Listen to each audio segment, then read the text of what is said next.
Assalamualaikum warahmatullahi wabarakatuh. Selamat pagi untuk kita semua.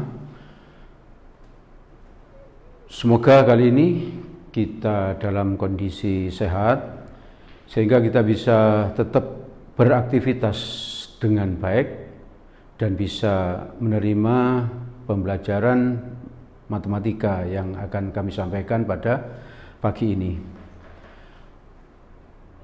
Pada pertemuan sebelumnya saya sudah pernah menyampaikan bahwa optimis adalah separuh dari sukses.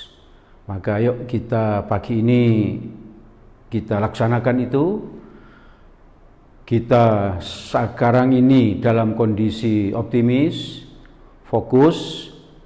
Kalau ada pertanyaan bisa disampaikan dan optimis.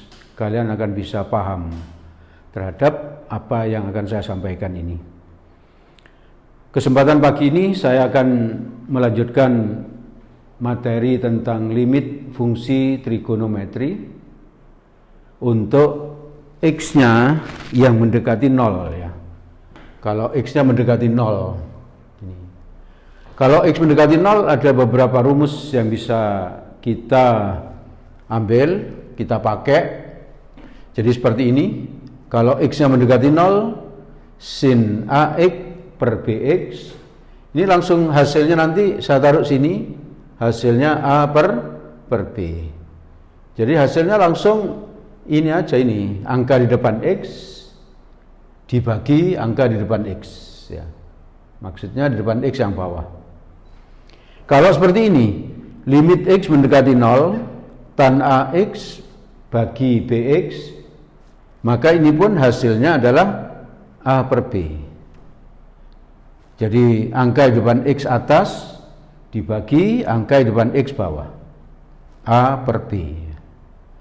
Yang ini juga begitu. Limit X mendekati 0, AX per sin BX sama A per B. Ini A per B hasilnya. Yang ini juga limit X mendekati 0, sin AX per tan BX. Hasilnya juga angka di atas di depan X atas dibagi angka di depan X bawah, yaitu A per B. Jadi hasilnya tetap ini sama ya. Tadi saya bilang bahwa rumus-rumus ini bisa dipakai kalau batasnya ini mendekati 0. Apakah ada soal yang ini tidak mendekati 0 bisa memakai rumus ini? Ada ya, nanti saya kasih contohnya. Soal yang tidak mendekati 0 bisa memakai ini apabila kita bisa memisalkan sehingga nanti batasnya ini mendekati 0. Nanti kita kasih contohnya. Coba, ini rumus-rumus ini sangat banyak sebetulnya ya. Cuman saya tulis ada 4 ini saja. Cukup banyak ini rumusnya kalau kita tulis semua. Tapi cukup 4 ini aja yang saya tulis sebagai wakil. Asalkan kamu tahu ciri-cirinya. Ada yang tahu nggak kira-kira? Coba kamu perhatikan 4 rumus itu. Kira-kira apa ciri-cirinya? Ada yang tahu? Kalau ada langsung ngacung, langsung menjawab. Kalau betul kasih hadiah nanti uang 50.000. Banyak ya. Kalau salah diculek peng 50 gitu. Lumayan. Gak nutut ya nanti biaya dokternya ya. Oke, apa? X-nya mendekati 0 ya betul. Ini X mendekati 0 ini. X-nya mendekati 0. Yang berikutnya. Kamu perhatikan ini 4 ini ada kosinusnya enggak? Enggak ada itu. Berarti kita beri ciri-ciri di sini fungsinya fungsi bukan kosinus ya. Bukan kosinus. Kalau kosinus tentu saja sekan juga ya karena kosinus itu sama dengan sekan. Jadi fungsi bukan kosinus. Kalau nanti ada kosinus kita ubah menjadi sinus. Mengubahnya bagaimana? Memakai rumus ini. Rumus bantu di pertemuan pertama kemarin ada rumus bantu begini misalnya. Bahwa kosinus kuadrat X ini sama dengan 1 min sin kuadrat X. Ini. Jadi cos kuadrat bisa diganti jadi ini nanti, sehingga menjadi sinus. Atau kalau begini, cosinus 2x, rumus sudut rangkap itu, ini sama dengan 1 min 2 sin kuadrat x ya. Ini yang kita pakai untuk rumus bantunya. Secara umum kalau 2 ini saya ganti menjadi k misalnya ya, menjadi k, maka yang di sini sama, ini tetap di sini dikasih k per 2 gitu. Sehingga kalau di sini tadi 2, di sini 2 per 2, ini 1. Kalau ini 3, berarti ini 3 per 2 dan seterusnya ya. Secara umum kita kasih k saja. Ya. Oke. Nanti kalau kamu sudah tahu ciri-cirinya ini, satu, x-nya mendekati 0, yang kedua fungsi bukan kosinus. Kalau kosinus diubah menjadi ini, pakai rumus ini nanti, dan hasilnya angka di depan x atas dibagi angka di depan x bawah. Andaikan kamu nanti pulang dari sini, terus nemu soal misalnya di jalan misalnya, contoh misalnya, lu nemu soal misalnya gitu. Langsung misalnya soalnya begini 3x misalnya per misalnya tan misalnya tan 2x. Nah ini kamu lihat ini mendekati 0 ya. Ini tidak ada cosnya, berarti langsung hasilnya 3 per 2 langsung gitu. Walaupun kamu nggak hafal ya tetap 3 per 2 langsung seperti itu. Jadi ciri-cirinya yang diingat ya, ciri-cirinya. Oke, agar lebih paham saya kasih contoh. Contohnya adalah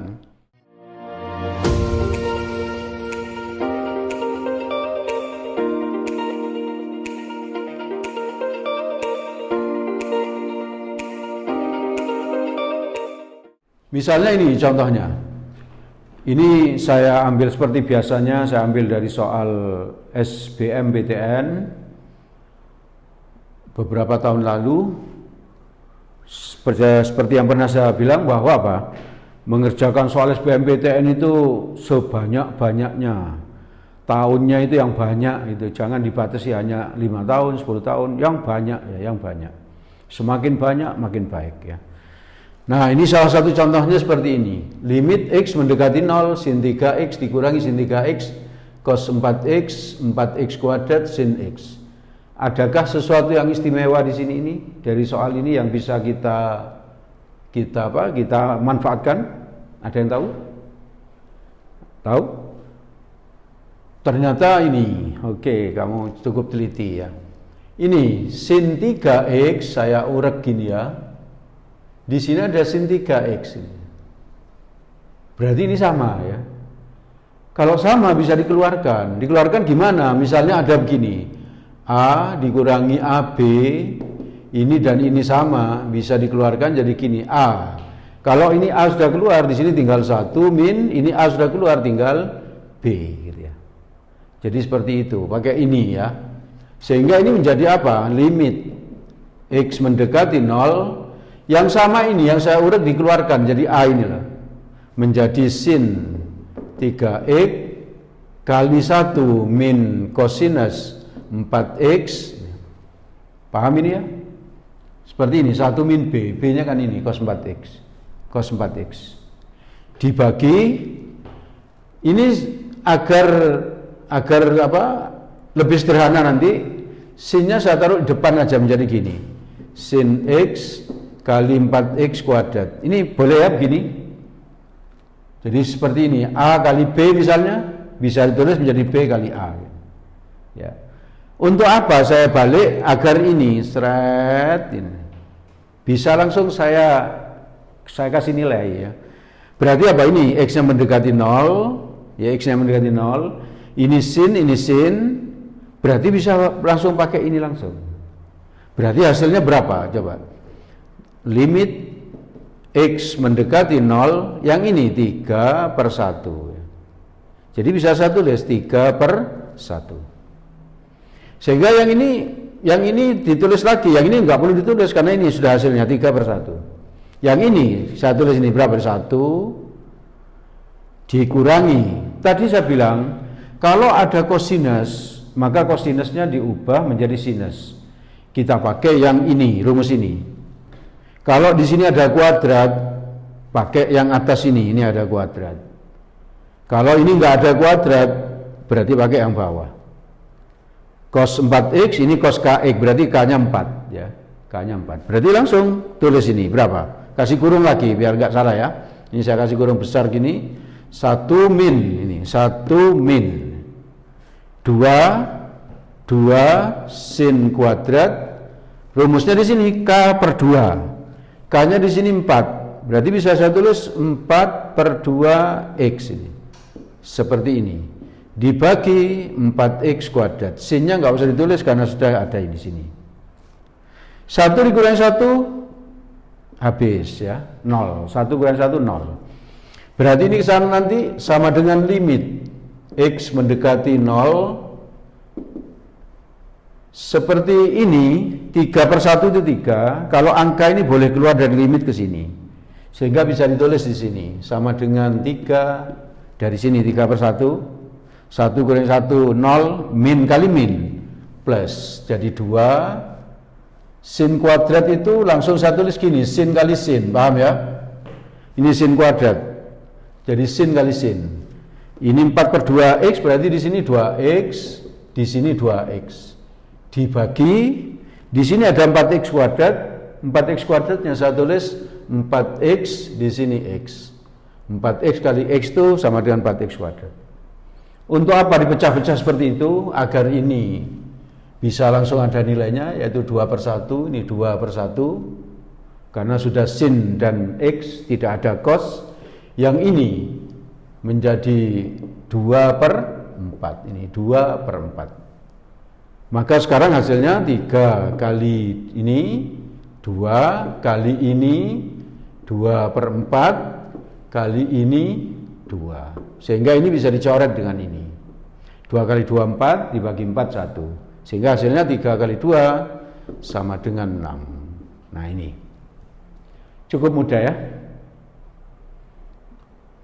Cukup mudah. Jadi tidak, pertama di sini ini yang harus dicermati karena sama dikeluarkan. Terus ini diubah menjadi bentuk ini memakai rumus ini. Memakai rumus ini. Ada yang ditanyakan?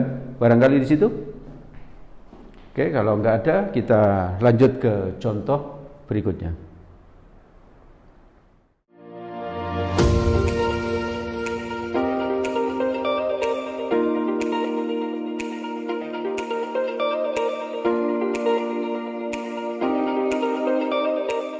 Oke, kita lanjut pembahasan kita tentang limit fungsi trigonometri.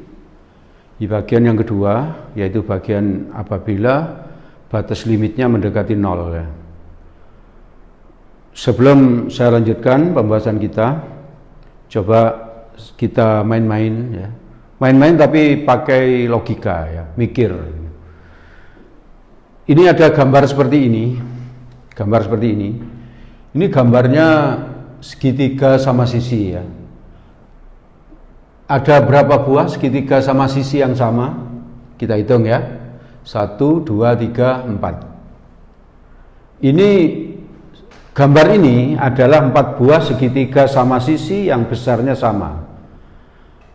Kongruen ya. Kongruen itu kalau di SMP adalah sama dan sebangun ya. Sama dan sebangun. Besarnya sama dan panjang sisinya sama, sudut-sudutnya sama dan seterusnya ya. Ini terbuat dari beberapa batang korek api. Coba kita hitung batangnya ada berapa? 1, 2, 3, 4, 5, 6, 7, 8, 9. Berarti 4 buah segitiga dibuat dari 9 batang korek api. Tugasmu sekarang adalah buatlah 4 buah segitiga yang sama dan sebangun dari 6 batang korek api saja. Ada yang bisa? Kalau ini 9 ya. Tugasmu ada yang disuruh membuat 4 segitiga sama sebangun ya, sebangun dari 6 batang korek api saja. Ada yang bisa mungkin? Ayo, jangan malu-malu. Oke, ini cepat sekali ya. Dia jawabnya seperti ini ya, jawabnya seperti ini. Jawabnya seperti ini. Nah, ini memang empat segitiga yang sama dan sebangun, tapi ini batang korek apinya ada berapa ini? 1, 2, 3, 4, 5, 6, 7, 8 gitu. Ada 8, 1, 2, dan ini korek apinya nggak sama panjangnya ya. Kalau ini kan sama semua panjangnya. Nah, nggak mungkin kita tugel gitu ya, atau patahkan, nggak mungkin. Ada bisa yang lain?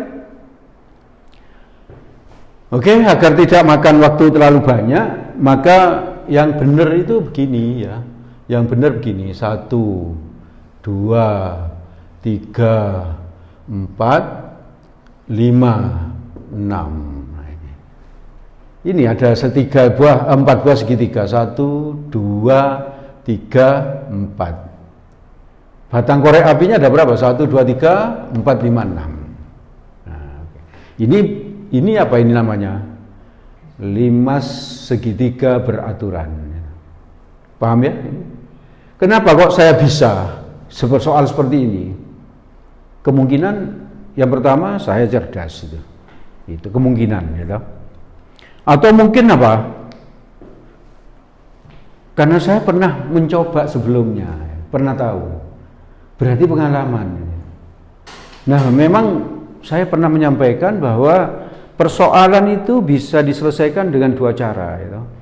Yang pertama dengan kecerdasan, yang kedua dengan pengalaman. Jadi kalau kita itu enggak cerdas atau enggak seberapa cerdas, ayo kita perbanyak pengalaman. Gitu. Kalau kamu ingin diterima di SBMPTN, dibutuhkan kecermatan, kecepatan, dan ketelitian, maka di samping kita cerdas, kita juga harus punya pengalaman yang banyak.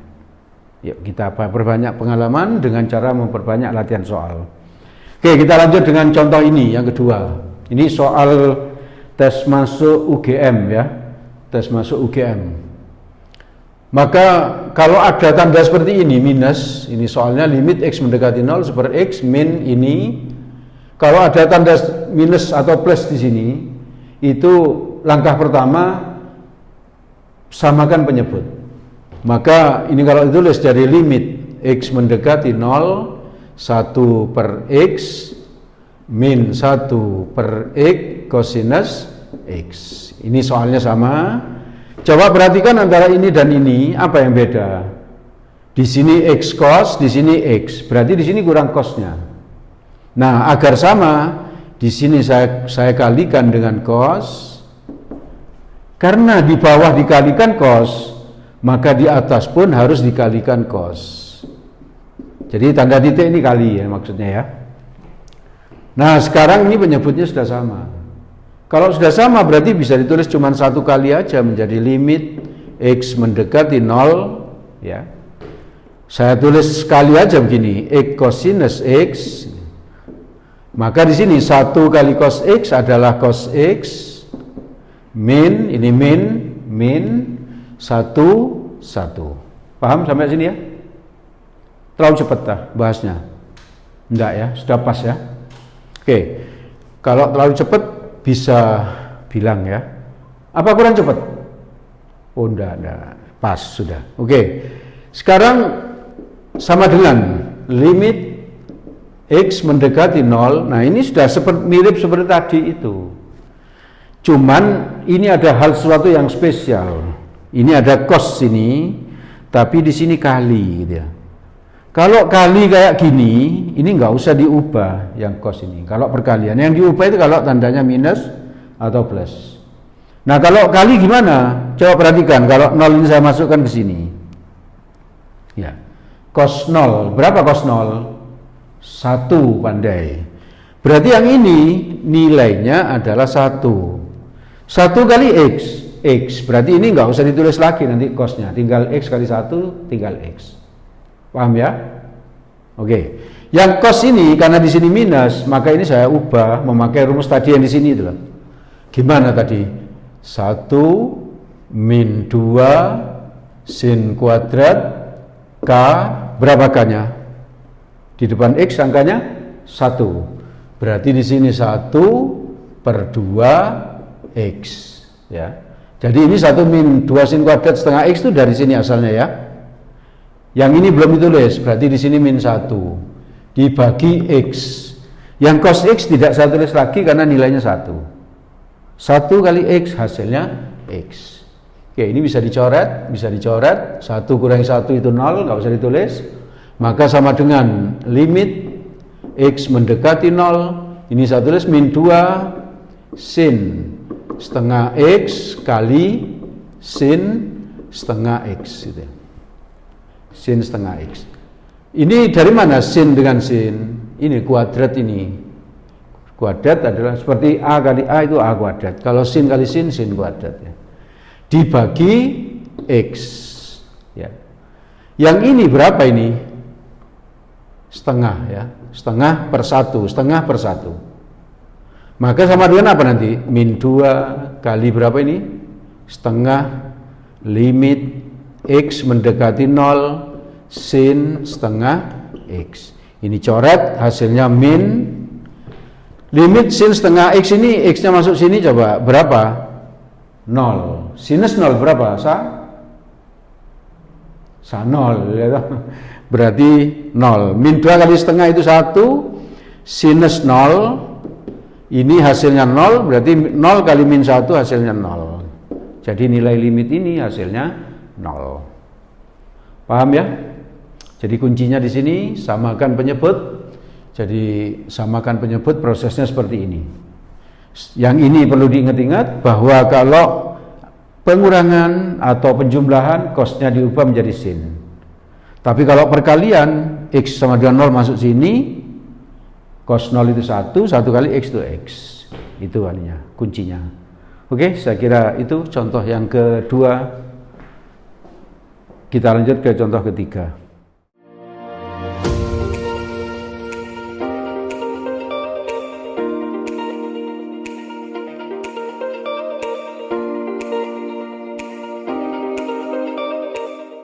Oke, kita lanjutkan lagi pembahasan kita tentang limit fungsi trigonometri seri yang kedua ya, untuk X mendekati 0. Tapi ini yang contoh berikut ini saya kasih contoh yang tidak mendekati 0 tapi yaitu mendekati 2. Tapi ini bisa dibuat agar mendekati 0 sehingga rumus tadi itu bisa dipakai ini.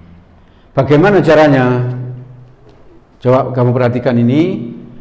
Ini saya tulis lagi soalnya, saya tulis gini, X min 2 cosinus.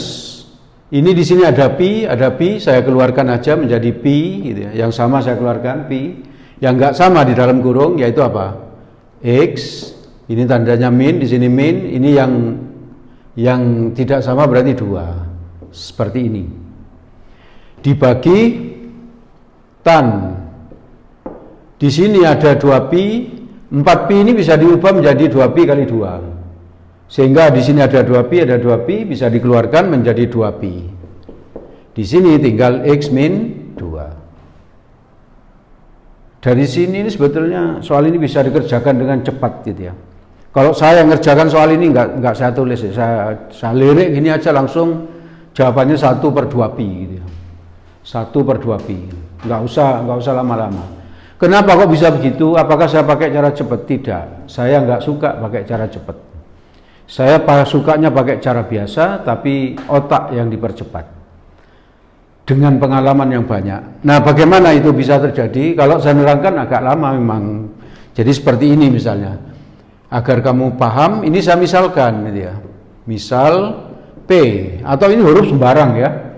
Huruf sembarang. P misalnya. Sama dengan X min 2. Min 2 itu sesuai dengan inilah. Nah, ini. Kalau ini X min 3, di sini X min 3 gitu ya. Jadi seperti itu.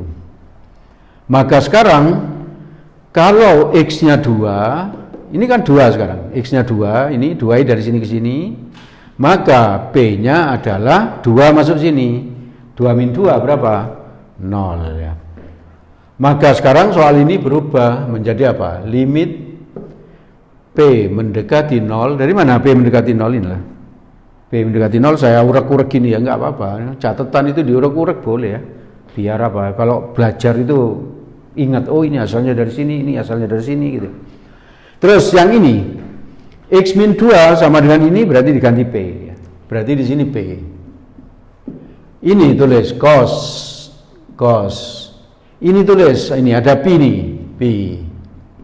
Terus ini ada X min 2. X min 2-nya adalah P. Berarti di sini P. Dibagi tan 2pi, yang ini apa? X min 2-nya apa? P. Maka di sini P. Di contoh sebelumnya tadi, kosinus itu apabila perkalian kayak gini, itu berarti langsung nolnya ini masukkan aja ke sana. Ini 0 masuk ke sini, menjadi cos 0 kali pi itu 0. Cos 0 berapa tadi? 1 itu 1. Ya sudah, berarti ini nggak usah diapa-apakan, nilainya 1. Sedangkan yang ini berapa nilainya? Ini sudah mendekati 0, ini tidak ada kosinus, berarti langsung di depannya P itu ada angka 1 ditulis ya. Dibagi di depannya P berapa? 2pi. 1/2pi. Maka selesai. Tadi kenapa kok bisa cepat? Karena saya tadi langsung karena pengalaman sering ngerjakan soal, maka apa? 2 langsung saya masukkan sini 2. Ini jadi 2pi, ini 0 berarti ini 1, nggak usah direken. Terus di sini 1, ini kalau dikeluarkan 2pi, ini juga X min 2, 1/2pi langsung.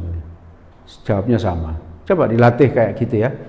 Mempercepat proses pengerjaan soal, tapi apa? Bukan cara cepat. Ya, karena cara cepat itu hanya bisa dipakai untuk soal-soal tertentu. Tapi kalau kita ngerjakan soal pakai konsep, itu bisa soal apa saja bisa kita kerjakan. Ya, begitu ya. Oke, di bagian terakhir nanti ada tantangan yang bisa kamu coba soalnya. Di situ prinsipnya menggunakan seperti contoh yang nomor 3 ini, pakai pemisalan ya, pakai pemisalan. Oke, kita akhiri sampai sekian. Semoga apa yang saya sampaikan ini bermanfaat untuk kalian. Kita akhiri. Assalamualaikum warahmatullahi wabarakatuh.